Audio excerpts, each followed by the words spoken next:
تو اسے اللہ کی عطا ہی سمجھنا چاہیے۔ کچھ لوگوں کے پاس علم ہوتا ہے پر علم نافع نہیں ہوتا، وہ ٹامک ٹونجا مارتے رہتے ہیں ساری زندگی۔ علم کو اللہ کی عطا سمجھیں، اپنی عقل پر اپنے شعور پر زیادہ بھروسہ نہ سمجھیں، نظر اللہ پہ رکھیں۔ حضرت مولا علی شیر خدا کرم اللہ تعالی وجہہ الکریم سے کسی نے پوچھا تھا بڑا عالم کون ہوتا ہے؟ ہمارے ہاں تو اب وہ والے عالم پائے جاتے ہیں نا، اللہ ماشاءاللہ، جو ممبر پہ بیٹھتے ہیں تو دعوے ہی دعوے ہیں، ممبر پہ بیٹھتے ہیں تو دعوے ہی دعوے ہیں، اس طرح کے عالم ہمارے ہاں پائے جاتے ہیں۔ وہ ہر بات میں دعویٰ کرتے ہیں، میں یہ کر دوں گا، میں وہ کر دوں گا۔ یہ مزاج علماء کا نہیں۔ حضرت علی المرتضیٰ سے کسی نے پوچھا بڑا عالم کون ہوتا ہے؟ فرمایا بڑا عالم وہ ہوتا ہے کہ جسے مسئلے کا پتہ نہ ہو تو وہ کہہ دے مجھے نہیں پتا، میں پتہ کر کے بتاؤں گا، غلط بات بیان نہ کرے۔ امام مالک سے کسی نے کوئی مسئلہ پوچھا تو آپ فرمانے لگے مجھے اس سوال کا جواب نہیں آتا، ہمارے بزرگ سمجھاتے کیا ہے؟ وہ کہنے لگا آپ اتنے بڑے امام ہیں تو اس سوال کا جواب نہیں آتا۔ آپ فرمانے لگے اگر مجھے ہر سوال کا جواب آتا پھر تو میں خدا ہوتا، مجھے ہر سوال کا جواب نہیں آتا، مجھے تو اتنا آتا ہے جتنا میرے رب نے مجھے عطا کر دیا ہے۔ اپنی نظر اللہ پہ رکھیں، نکل آئیں اس معمے سے باہر کہ میں کوئی بلا ہوں، مجھے بڑا پتہ ہے، میرے پاس 6 ڈگریاں ہیں، مجھے 10 جگہ پہ تدریس کا شغف حاصل ہے، اس سے نکلیں باہر۔ قرآن مجید دیکھیے گا، اللہ تعالیٰ نے ارادہ قدرت فرمایا کہ میں حضرت آدم کو بناؤں گا، پھر بنانے کے بعد فرمایا فرشتوں سجدہ کرو آدم کو، سب نے سجدہ کیا الا ابلیس ابا واستکبر وکان من الکافرین، سب نے سجدہ کیا سوائے ابلیس کے، اس نے انکار بھی کیا، تکبر بھی کیا اور کافروں میں سے ہو گیا۔ تو یہ جب اللہ تعالیٰ نے سجدہ کرایا تو کیسے کرایا؟ اللہ تبارک و تعالیٰ نے نا حضرت آدم کو علم سکھایا خود، وعلم آدم الاسماء کلہا، خود اللہ فرماتے ہیں کہ میں نے جناب آدم علیہ السلام کو تمام اشیاء کے نام سکھائے، سب اشیاء کے نام سکھائے۔ تو وہ چیزیں پھر میں نے نا، اللہ فرماتے ہیں میں نے فرشتوں پہ پیش کی، میں نے کہا کہ بتاؤ ان کے نام کیا ہے، تو فرشتوں نے جو جواب دیا ہے وہ سمجھنے والا ہے۔ اللہ نے چونکہ خود علم سکھایا تھا حضرت آدم کو، جناب آدم سکھایا تھا، لیکن فرشتوں کو نہیں سکھایا تھا۔ تو اللہ کریم نے فرمایا فرشتوں یہ بتاؤ ان چیزوں کے نام کیا ہیں؟ تو فرشتے کیا کہتے ہیں؟ فرشتے عرض کرتے ہیں قالوا سبحانک لا علم لنا۔ آپ کبھی یقین کریں اس چیز کی لذت لیں تو مزہ آ جائے۔ کہا قالوا سبحانک، کہنے لگے تو پاک ہے، قالوا سبحانک، کہنے لگے تو بھئی آدم علیہ السلام کو نام سکھا لیے، پھر فرشتوں کے سامنے وہ چیزیں پیش کر کے کہا ان چیزوں کے نام بتاؤ، تو فرشتے کیا کہتے ہیں؟ کہتے ہیں قالوا سبحانک، تو پاک ہے، لا علم لنا، ہمارے پاس کوئی علم نہیں، الا ما علمتنا، ہمیں تو اتنا پتہ ہے جتنا تو نے ہمیں سکھا دیا ہے، ہمیں تو اتنا پتہ ہے جتنا تو نے ہمیں، لا علم لنا، ہمارے پاس کوئی علم نہیں ہے، اتنا ہی پتہ ہے جتنا تو نے ہمیں سکھا دیا ہے، اس سے زیادہ ہمارے پاس علم۔ اور یہ کیوں تو نے ہمیں جتنا سکھایا اتنا پتہ ہے؟ فرشتے یہ نہیں کہتے یا اللہ تو زیادہ سکھا، آدم کو دیا تو ہمیں بھی دے، یہ نہیں فرمایا، فرمایا انک انت العلیم الحکیم، اے اللہ تو علم والا بھی ہے اور حکمت والا بھی ہے، تجھے پتہ ہے کس کو کتنا دینا ہے، جتنا تو نے مناسب سمجھا جناب آدم کو دیا، اور جتنا تو نے بہتر سمجھا وہ تو نے ہمیں عطا فرمایا۔ تو اگر آپ کے پاس علم ہے، کہیں نالج ہے، اس کو اللہ کی عطا سمجھیں۔ ہمارے ہاں بہت سارے لوگ بن کے بیٹھ جاتے ہیں، میں اکثر کہتا ہوں کہ پھر وہ دعوے کرتے ہیں میرے علاقے والے جاہل ہیں، میرے شہر والے جاہل ہیں، میرے خاندان والے پڑھے نہیں، یہ آپ کا دعویٰ ہے، یہ آپ کو خراب کر دے گا۔ ہم نے بہت سارے ایسے لوگ دیکھے جو بہت بڑے عالم تھے، لیکن اللہ جب لینے پہ آیا تو عقل ہی لے گیا، شعور ہی چلا گیا، حافظے ختم ہو گئے۔ آپ دیکھتے ہیں بڑھاپے میں کچھ لوگ ایسے ہوتے ہیں کہ جن کو یہ بھی یاد نہیں رہتا کہ میرا نام کیا ہے، میں کہاں ہوں، مجھے کدھر جانا ہے۔ تو اس وقت سے اللہ کی پناہ مانگیں اور اپنی نظر اپنے رب کریم کی جانب رکھیں، اللہ کی جانب اپنی نظر کو مبذول رکھیں۔ دوسری بات، علم کے بعد ایک چیز آتی ہے جس کا نام ہے ہدایت، جس کا نام ہے تقوی، جس کا نام ہے پرہیزگاری، جس کا نام ہے عمل، عبادت، ریاضت، یہ بھی اسی وقت ہی نصیب ہوتی ہے جب میرا رب کریم نصیب فرما دیتا ہے۔ ہم نے نا نیکی کا اپنا اپنا سٹیٹس بنا لیا ہے، اپنا اپنا معیار بنا لیا ہے۔ کچھ لوگ کہتے ہیں کہ جناب مسجد میں سیمنٹ کا توڑا دینے سے بہتر ہے کسی غریب کو آٹے کا تھیلا دے دو۔ اب اس نے اپنا مزاج بنا لیا نا نیکی کا، اس نے اپنا سٹیٹس بنا لیا۔ میرا یہ سوال ہے کہ نبی پاک صلی اللہ تعالیٰ علیہ وسلم جب مدینہ شریف آئے تھے تو حضور نے سب سے پہلے غریبوں میں آٹا تقسیم کیا تھا کہ سب سے پہلے مسجد بنائی تھی؟ کیا عجیب لوگوں کا رنگ ہے، اپنی مرضی کی ہدایت، اپنی مرضی کا تقوی، اپنی مرضی کا معیار۔ مسجد کوئی بڑا چھوٹا خطیب بھی میری طرح کا ہو نا تو وہ مسجد میں بیٹھ کے جب نبی پاک کی بات کرتا ہے تو کہتا ہے میرے رسول پاک غریبوں کا سہارا بن کے آئے۔ وہ غریبوں کی بات کرتا ہے، مسکینوں کی، لاچاروں کی، کمزوروں کی بات۔ تو مسجد ہی تو وہ ادارہ ہے جہاں سے غریبوں کی بات ہو رہی۔ تو اب لوگوں نے غریب کو اور مسجد کو لڑانا شروع کر دیا، اس کو لڑاؤ کہ مسجد میں پیسے دینے سے بہتر ہے آپ غریب کو آٹے کا تھیلا دے دیں۔ آپ یہ کیوں نہیں کہتے کہ مسجد میں بھی آپ توڑا دیں ایک سیمنٹ کا اور ساتھ غریب کو بھی خدمت کریں؟ یہ کیوں نہیں تقویٰ؟ اپنی اپنی مرضی کا مزاج، اپنی اپنی۔ کچھ لوگ کہتے ہیں چھوڑو جی، ساری زندگی انسان نماز پڑھتا رہے اور پھر گالیاں بھی دیتا رہے، بندہ داڑھی بھی رکھ لے اور جھوٹ بولنا بھی نہ چھوڑے۔ تو یہ آپ نے اپنے پاس سے تقوی کا معیار بنایا۔ گالی دینے کا گناہ ہے اور داڑھی رکھنے کا ثواب ہے۔ تو اگر آپ داڑھی رکھے ہوئے ہیں اور آپ کوئی غلطی کر رہے ہیں تو اس سے آپ کی داڑھی کا ثواب ختم، اللہ کرے آپ کو سمجھ آئے میری بات۔ آپ کوئی غلطی کر رہے ہیں، داڑھی کا ثواب اس سے ختم، وہ اپنی جگہ پہ قائم ہے چیز۔ اپنی مرضی کا کیوں تقوی کا معیار بناتے ہیں؟ تقوی کا مزاج اپنی مرضی کا نہ بناؤ۔ اللہ کی بارگاہ سے دعا مانگو کہ یا اللہ ہمیں ہدایت کا نور عطا فرما، اللہ تو ہمیں رستہ دکھا، تو بتا کہ ہدایت کیا ہے۔ تو رب فرماتا ہے اللہ ولی الذین آمنوا، اللہ مومنوں کا مددگار ہے، یخرجہم من الظلمات الی النور، وہ انہیں اندھیروں سے نکالتا ہے اور نور کی طرف روشنی عطا فرماتا ہے۔ اندھیروں سے نور کی طرف اللہ لاتا ہے۔ اللہ ولی، اللہ مومنوں کا ولی ہے، وہ انہیں اندھیروں سے نور کی طرف نکالتا ہے۔ ہدایت ہمیشہ اللہ کی طرف سے سمجھے۔ جب وہ نماز کی توفیق دیتا ہے تو اپنے فضل سے دیتا ہے، جب وہ ذکر کی توفیق دیتا ہے تو اپنے فضل سے۔ ہم سمجھتے ہو جی فلانا نہیں پڑھ رہا بڑا بیوقوف ہے، فلانا نہیں پڑھ رہا، تو تم کیا اپنی عقل کے زور پہ پڑھ رہا ہے؟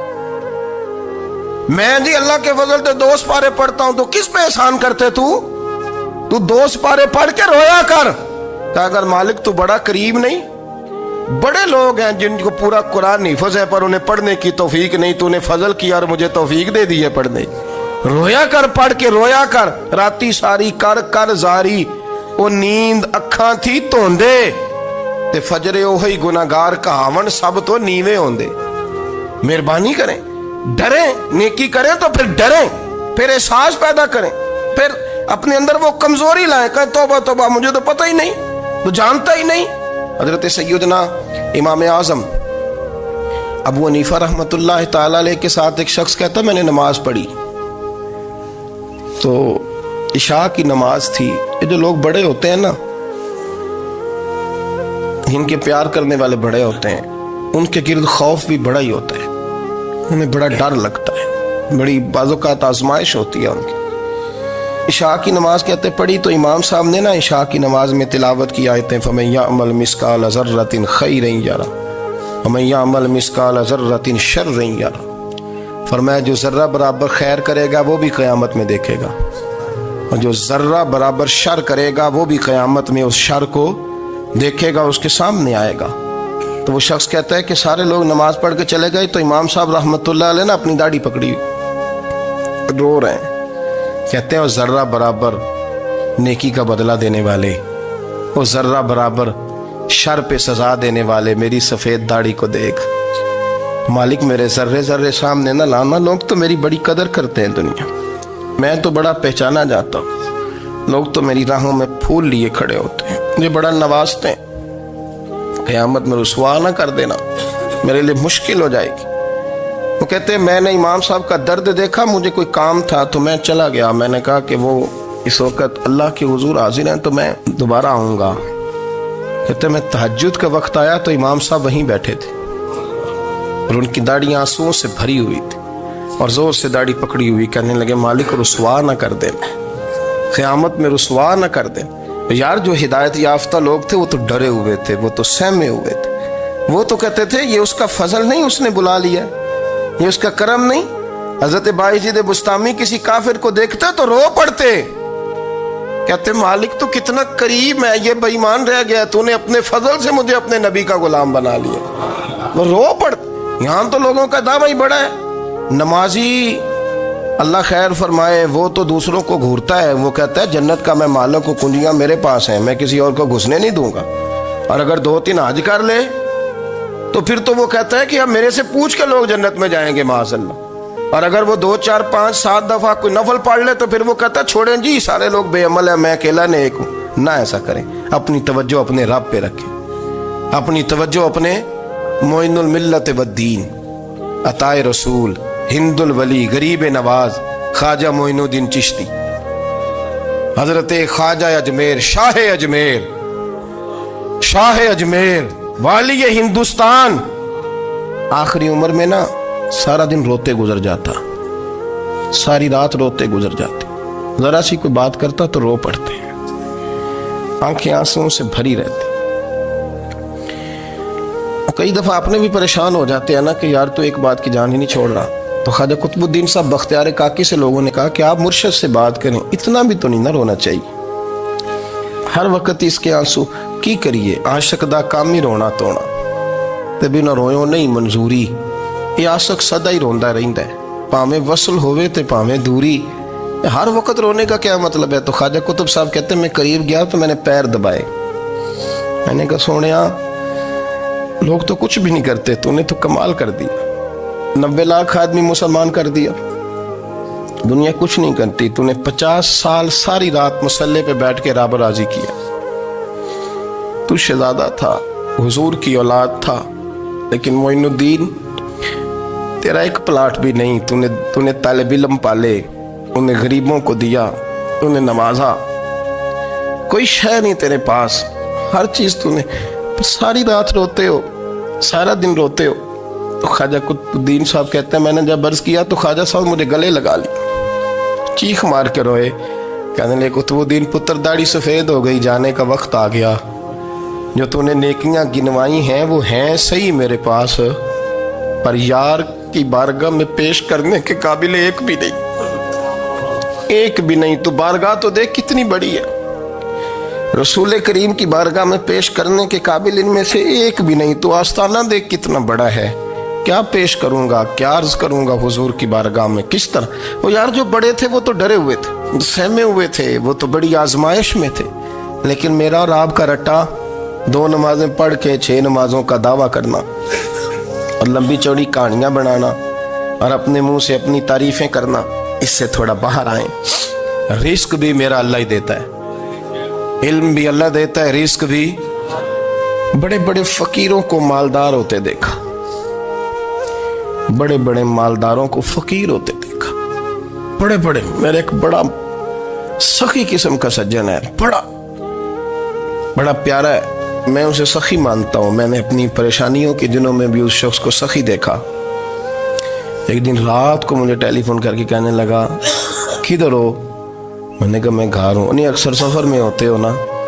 میں نے کہا طبیعت کیسی ہے؟ ٹھیک ہے، بس حال چال پوچھنا تھا۔ میں نے سمجھا، میں نے کہا یار یہ کوئی مسئلہ ہے، ورنہ رات کے 2 بجے کوئی حال پوچھنے کو فون تو نہیں نہ کرتا، کوئی مطلب ایسا تو مسئلہ نہیں نا۔ تو میں نے بیک کال کی، میں نے کہا یار میری بات سن، مسئلہ کیا؟ کہ نہیں کچھ نہیں دل کر رہا تھا۔ میں نے کہا میری گال سن، رہے ہیں اسی 4-5 سال کٹھے، میں تین جاننا، اصل بات کر۔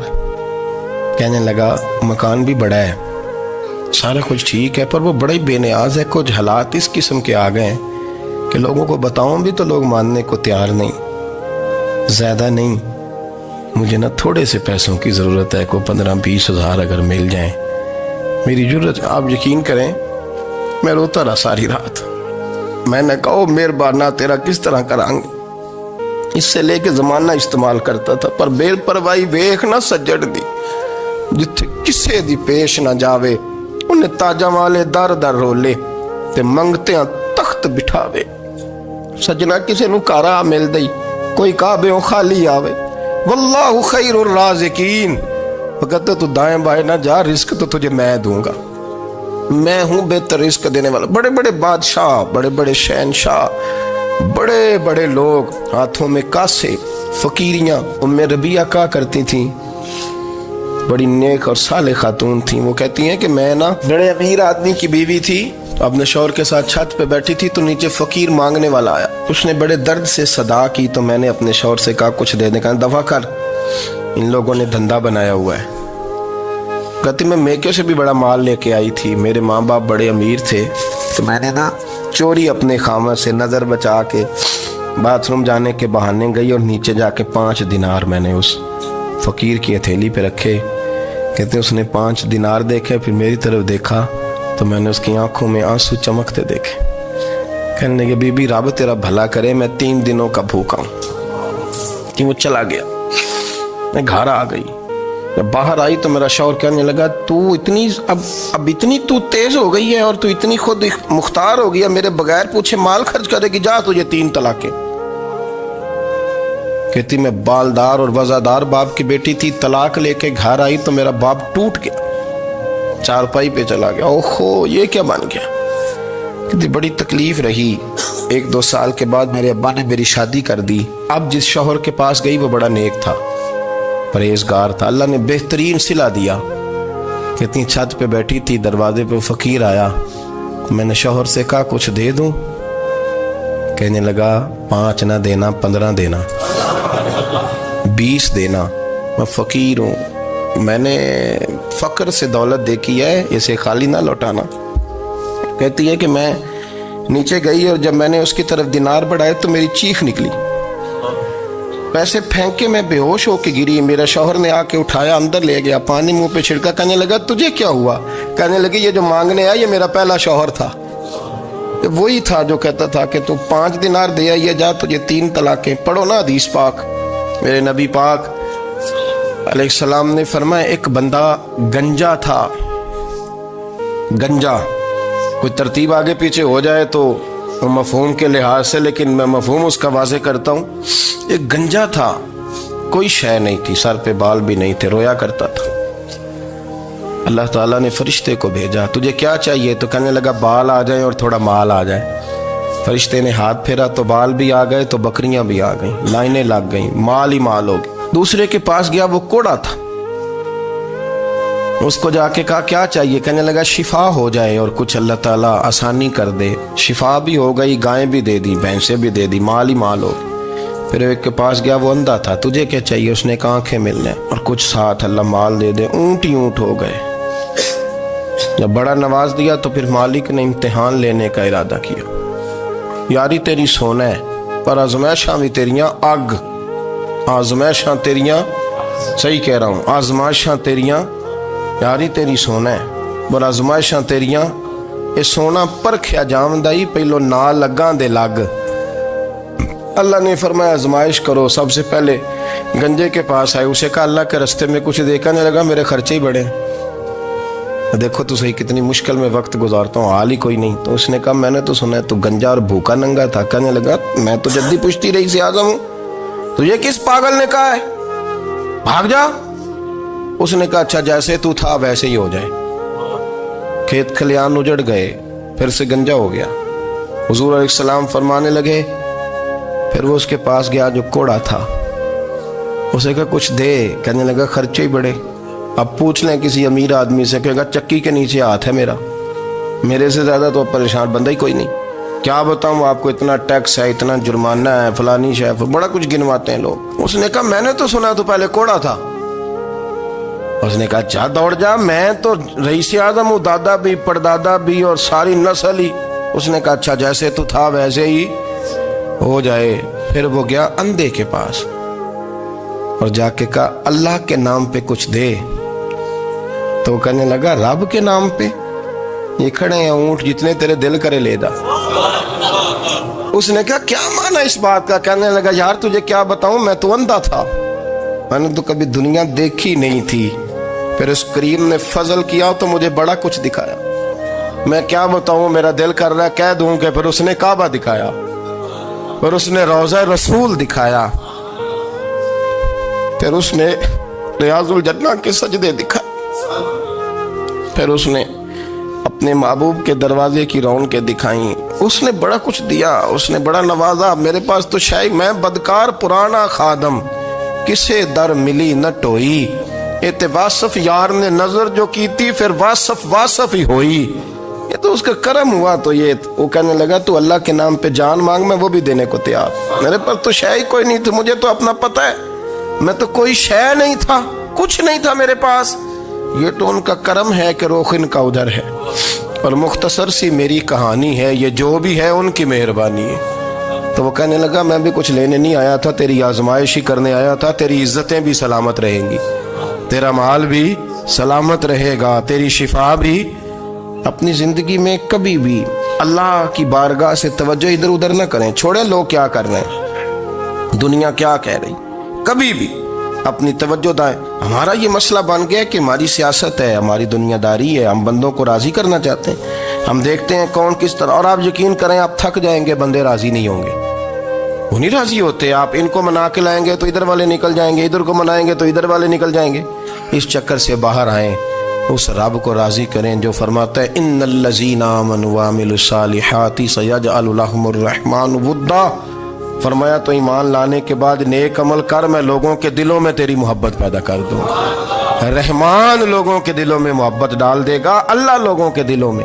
اپنی نظر ہمیشہ اپنے رب پہ رکھیں، اتنی لمبی چوڑی دنیا داروں سے امیدیں نہ وابستہ کریں۔ میں نے دیکھا ہے لوگ کاسا لیسی کرتے ہیں، کبھی اس کے دروازے پہ کبھی اس کے دروازے پہ۔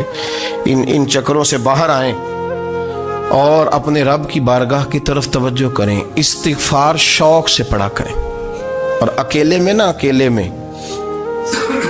حضرت رئیس المتکلمین مولانا نقی علی خان صاحب رحمۃ اللہ نے لکھا ہے کہ فرعون 500 سال حکومت کر گیا، یہاں تو 5 سال کی حکومت کی پیر لڑکھڑاتے ہیں، 500 سال۔ فرماتے اصل وجہ یہ تھی کہ دنیا جب سو جاتی تھی نا تو اوپر چادر لے کے تو مسلح پہ بیٹھ جاتا تھا، اور ہاتھ باندھ کے کہتا تھا رب تو ہی ہے، میرا پردہ نہ کھولنا، مالک تو ہی ہے، کرم نوازی کرنا، میری پکڑ نہ کرنا۔ وہ بے ایمان ہو کے اگر 500 سال ہاتھ باندھے تو گزارا کر لیتا ہے، تو ایماندار ہے۔ پر مسئلہ یہ ہے کہ تو رات کو بکل مار کے ہاتھ نہیں نہ باندھتا، تو منت نہیں کرتا، تو استغفار نہیں کرتا۔ توبہ کریں تو بچے رہیں۔ وہ اتنی لمبی حکومت کر گیا چونکہ رات کو کہتا تھا مالک رب تو ہی ہے، لیکن مہربانی فرما، میری پکڑ نہ فرمایا، تو اللہ نے تو اس کو مہلت دے دی۔